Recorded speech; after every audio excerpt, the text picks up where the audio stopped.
Alright, hello everyone and welcome back to the Polyglot grind again. I actually got requested to do this video, a video about learning multiple languages at the same time. So uh, I haven't really tried to learn more than one language from scratch at the same time since about I think the last time I tried this was like 2011, 2012.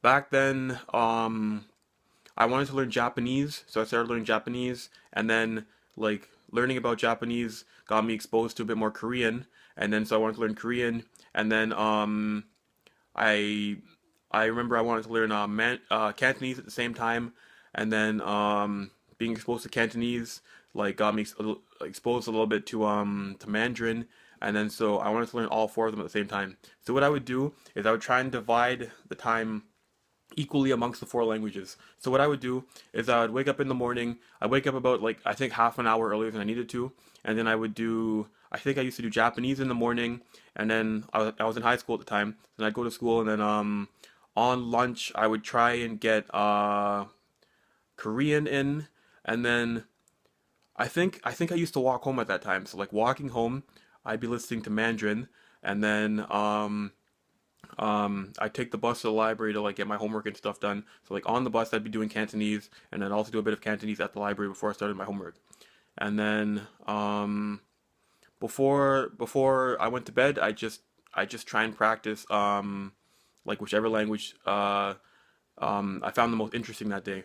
And then I tried to keep this up for I can't really remember how long I did this for. I think it was for about just a couple months. And then I ended up signing up for a Mandarin class, and then I realized I was mixing them up a lot. I was mixing up Cantonese, Mandarin, Korean, and Japanese because I was learning them all at the same time, and I it just dawned on me I was like, okay, I'm signing up for a Mandarin class. I should only focus on Mandarin, and I can come to the other ones afterwards. So I ended up just dropping them and sticking with Mandarin. But what I did notice, learning four languages at the same time, it's really hard to divide your time equally amongst all the languages, and one language will always be neglected.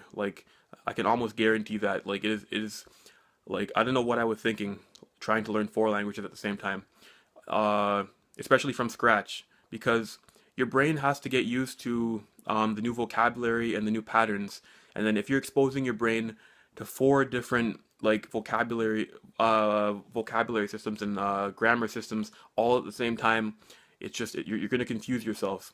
So I personally believe it's a lot smarter to just try and learn one at the same time.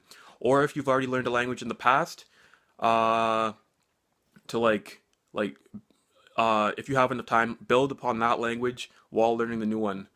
Um, that's only if you have time because I tried to learn back when I was learning Dutch back in November, I think it was. Um, my plan was to improve my Spanish. I already speak Spanish at I'd say at least around an intermediate level. I can converse and feel comfortable and everything and talk. So I wanted to improve my Spanish while learning Dutch from scratch, and I thought that would work, and it did work pretty well. But as I realize now with learning Catalan, if you just focus on one language at a time, um, it goes a lot faster. Your other languages will they will atrophy a bit, but you can get them back up to their original level pretty quickly because you already have a strong basis in that language. So pretty much what I'm trying to say is I think it's a bad idea to learn two languages from scratch at the same time. I believe it is possible to build upon a language that you already have an intermediate level in while learning a different language from scratch. But I think the best option is to just focus on learning one new language from scratch at a time, and then just focusing on that one. And once you get it to a high enough level, then you can go back to your other languages and bring them back up to where they used to be. Because if you built up a strong enough level to begin with, they won't atrophy as much as if you were only at an early intermediate stage. In that case, you'd probably forget everything and you'd probably be starting from scratch. But if you have an intermediate level, then you can leave that language for a bit and then learn a new one and then go back to it and bring it back up. Thank you for watching this video, and I hope it answered the question.